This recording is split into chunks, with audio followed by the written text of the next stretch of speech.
Hello, I'm about to embark on another cheap-ass project to see how well I can recreate some proper equipment, but without spending as much money as the proper equipment costs. And the target in this case is some sort of, I guess you could say, Fat Shark style FPV goggles using this little eyepiece lens module that I found on Banggood a long time ago. Actually, I had this and I connected it up wrong. It was my fault, and I thought it was a dud. Actually, the first one I got was broken. They shipped it, and this tiny little ribbon here.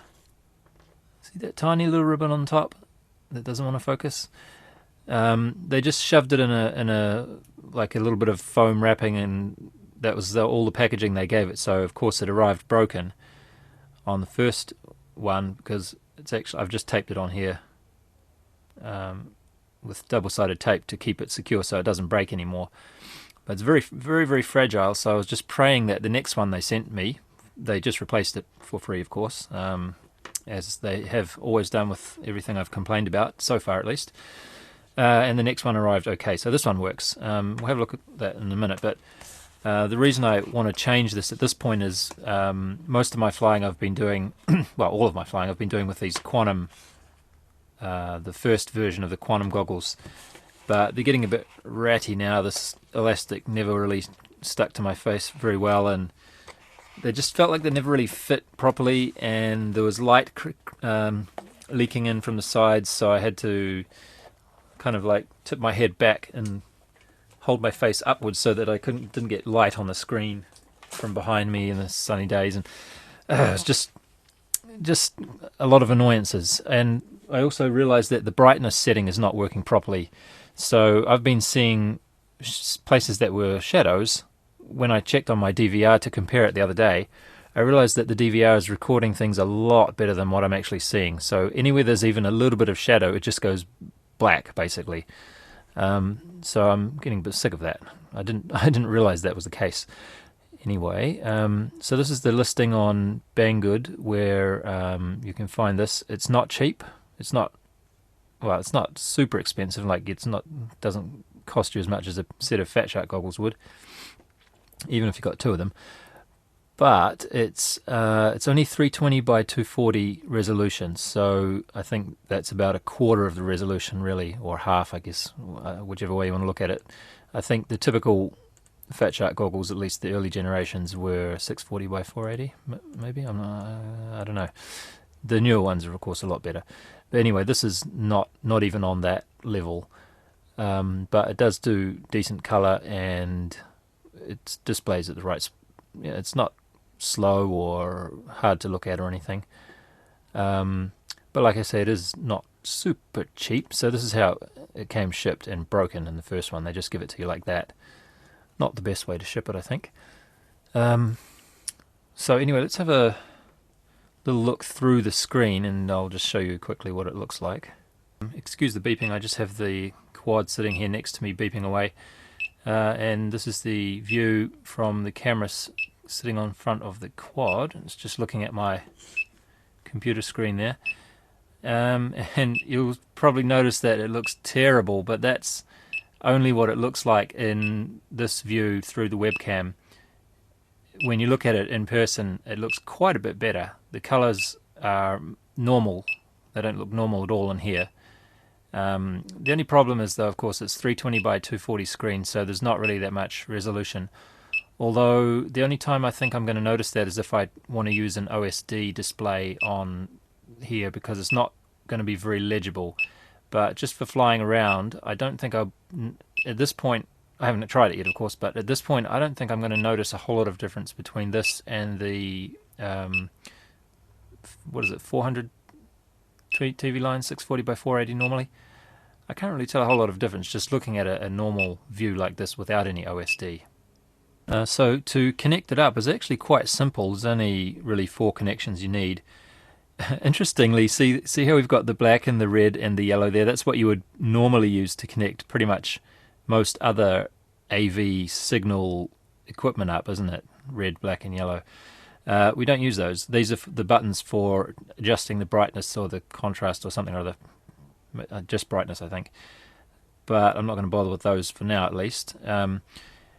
and you'll find, at least I found, that they were conveniently labelled in Chinese, which I can actually read, but I'll just mention to those who can't read it, just in case it helps. Although this is listed on the page there, I think, isn't it? It should be. Yeah, so this is listed there if you want to look at that as well. So what is there? So that's positive voltage. I'm going to give that 5 volts there. That's orange. And then we have 2 earths, which I'm just going to connect together. That is oh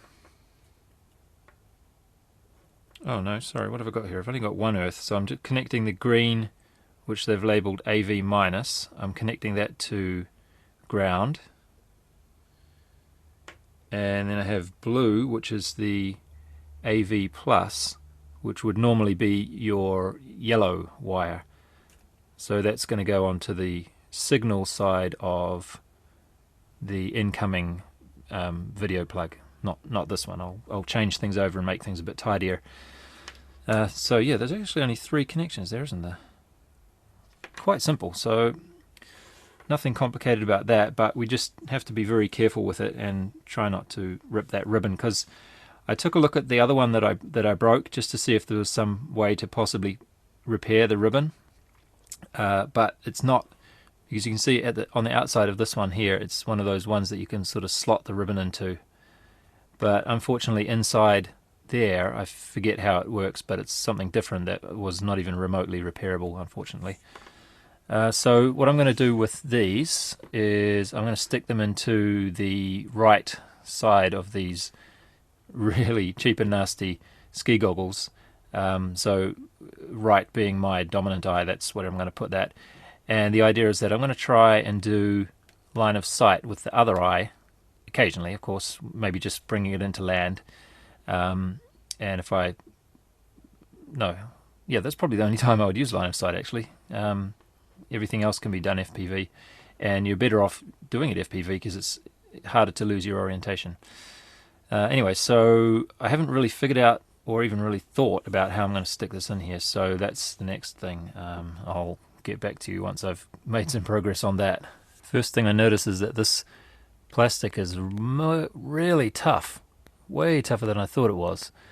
If you can just focus on here for a second, you can see I've tried to cut and I've slipped and came close to cutting my fingers 4 times, so I'm going to drill some holes and try it like that instead. Well, made a real dog's breakfast out of that. Turns out this plastic is really tough.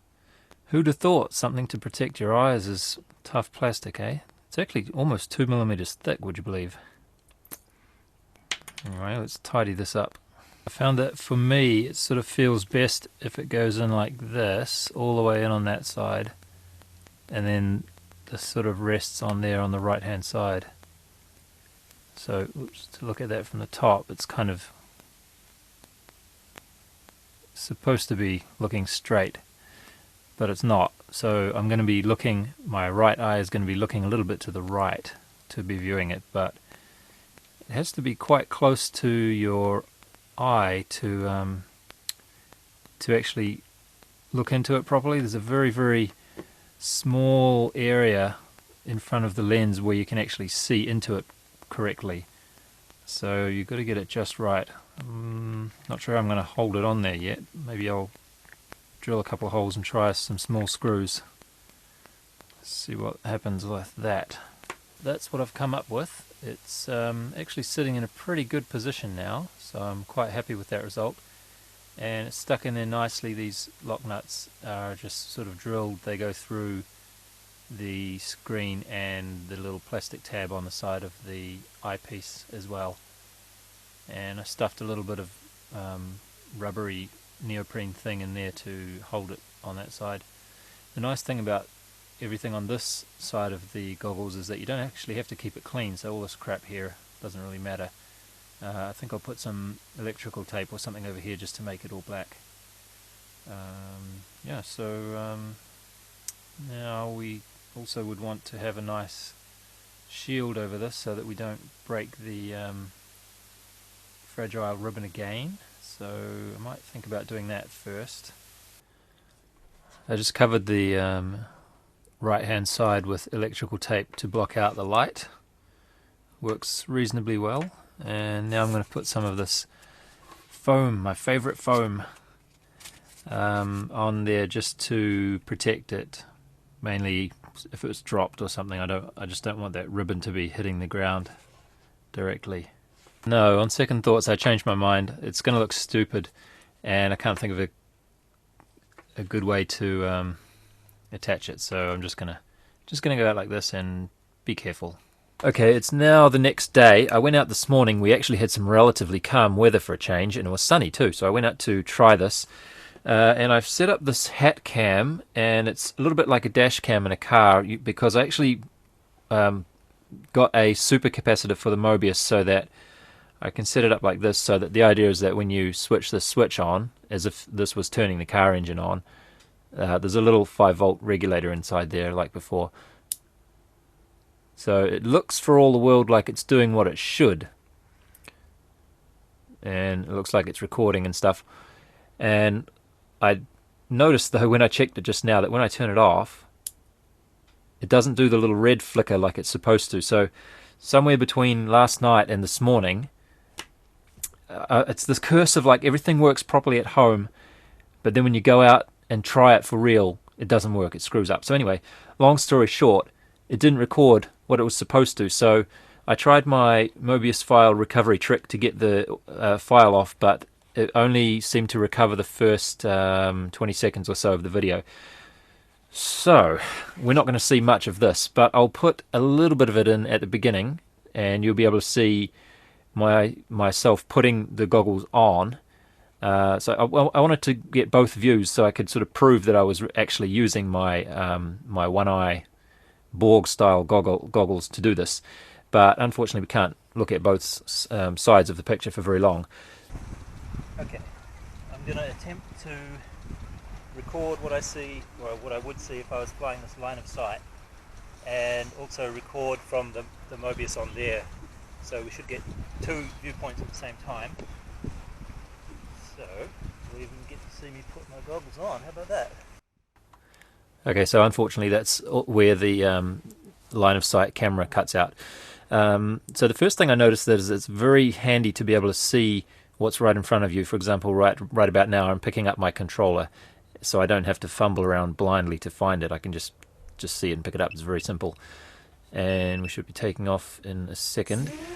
So it takes a bit of getting used to, and I found that I got tired of closing my other eye, because you actually have to keep your other eye closed in order to see properly. Otherwise what's in your left eye will be you'll be seeing two views at once, and it just sort of really messes you up, and you just can't do it. You have to close your left eye while you're doing it. And the view is a lot smaller than what you see with the other goggles, the quantum goggles. So you do sort of get tired, I find, quicker than with the other goggles. It is pretty neat though. I think somewhere along the line I hover and I look at myself, and it's almost like I have eyes in the back of my head, because while I was doing that I could see a guy walking out onto the rugby field. Not just yet, maybe a little bit. Oh, what I'm doing here, sorry, I realized that my FPV receiver antenna was tipped over sideways, so it wasn't getting proper reception. So I've just flipped into auto level mode for a moment and reached down in front of me and stood the antenna up vertically. So there's no way you'd be able to do that if you're flying normally in FPV. You have to take your goggles off completely to see what's in front of you. So that was great, very, very handy. Didn't need to stop flying at all. At this point here I flew in front of myself and I tried to look at the quad in line of sight as I did it, and that didn't work. So I almost crashed into the tree there. And I think round about here I'm doing the eyes in the back of my head thing. So I'm taking a quick peep out of my left eye every now and then. So that's how I noticed the guy crossing the rugby field. But most of the time I'm looking at myself in FPV view, trying to show you a little bit about what it looks like for somebody to be using these goggles. Look at him talking away. He doesn't know the Mobius isn't working. Poor guy. Hey, don't worry about that, mate. Nobody listening. Yeah, hello, whatever. So then I noticed the guy there. So you can see as if you have eyes in the back of your head. It's pretty neat, but it takes some getting used to. Another problem I found is that when you're in a bit of a dicey situation where it looks like you might crash, I found that my other eye tended to open. You know how when you're scared your eyes maybe tend to widen naturally or something? I don't know, it's maybe something like that, but whatever the reason, I found that I tended to open my other eye in a situation where I was about to hit something, and then all of a sudden I couldn't see properly, so it just made things worse. But apart from that, yeah, I flew a few more batteries using this and there wasn't any major problems. I did feel that my eye tended to get drier for some reason. It almost felt like maybe I was holding it open wider than I would have normally. But anyway, that's probably all we need to see. There's not really too much to look at, and at the end of this flight I turned it around and backed into myself and caught it in my hand. So that was to prove that it was doing FPV as well as line of sight at the same time. But anyway, that's all we need to see of this, I think. Oops. Oh, okay, well, I tried to catch it in my hand, didn't do a very good job, but you could see that I am actually still wearing the goggles. Just take them off. So, there you go. That should be proof that they work as well as they should. So it's a little bit cramped. It's not as immersive as the other goggles are, but they're very, very light, and in fact if I didn't have this heavy sort of camera and cap on my head it would be much more pleasant. So I think I'll try a little bit of that now and I'll say goodbye to you at this point. So thanks for watching.